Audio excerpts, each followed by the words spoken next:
Hello dear, welcome to your favorite channel. Here we give you premium gist and news making the headline. If you are new, please subscribe and don't forget to click the bell button. Hello my wonderful people, welcome back to Niger Blaze Shams TV. If this is your first time of coming to this channel, please kindly subscribe and hit the bell button for more videos. Thank you. Now let's dive into the real matter here.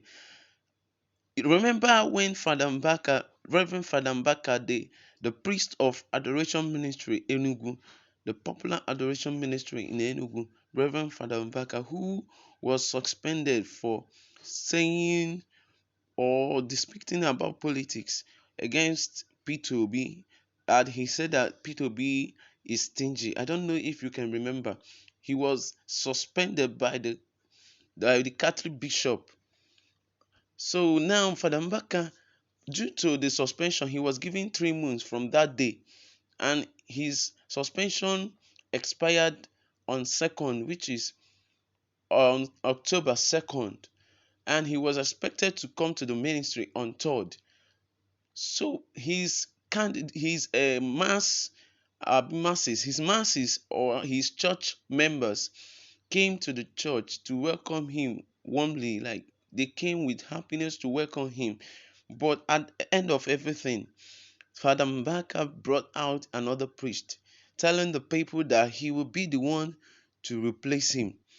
Then after that, people started talking, people started shouting, no, in disagreement of what the Catholic diocese have chosen. They sent Father Mbaka back to the monastery, while the new priest will replace him in adoration ministry.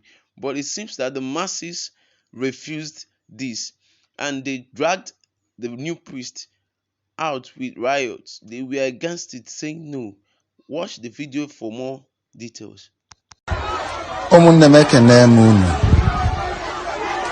Ife unu na-afụ bụ ndị Adoration Ministry Enugu, Nigeria. Amen. Iwe dị fa n'obi, fa na-ewe iwe. Kedu ife kpatara nya bụ iwe ha na-ewe? Fa sị na obi adọrọ fa mma na iwu enyelu Revd Father Ejike Mbaka na ọ ga-ejegodu mebegodo ekpele, na ọ ga-apụgodu out of adoration jee mebegodo ekpere enyere ya. Nọ mgbe o ji wee mesizi ekpere, o wee nachietekwazi ya na adoration ka ọ nọ nya bụ ekpere na-eweta Revd Father. Asị na Revd Father afọ ga-eli places ya na adoration ministry.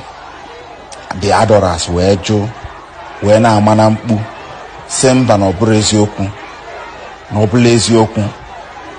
Onya bụ we say no, we say no, we say no, we say na ị na-anụ ka ha na-ashant sị mba na Father Mbaka ka fa chọrọ, na ọ bụ na ọ bụrụ Father Mbaka si akpọtakwa na alụfa onye ọzọ.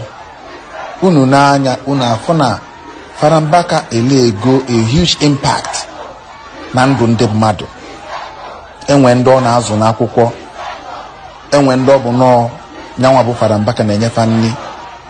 Onda niile, some of them bụ ife julu ebe a efu wee na-ashanti maka sọsọ nke 3 months anọgola anọ. Enwe many people self na dị enwetezi ka ha si enwetebu. Ọ ha luo Fada nso bụ na ha na-enweta ihe. Ọ dị ka chi ịnapụfa ebe ha si eri nri, wee na-eti mkpu si we say no, we say no. Na Father Mbaka ga-anachitekwa azụ na adoration. Onya bụ mkpu a ha na-eti. Unu n'anya ụfụ na ya bụ ife gbaju dọlụ. They are not happy. They are not happy.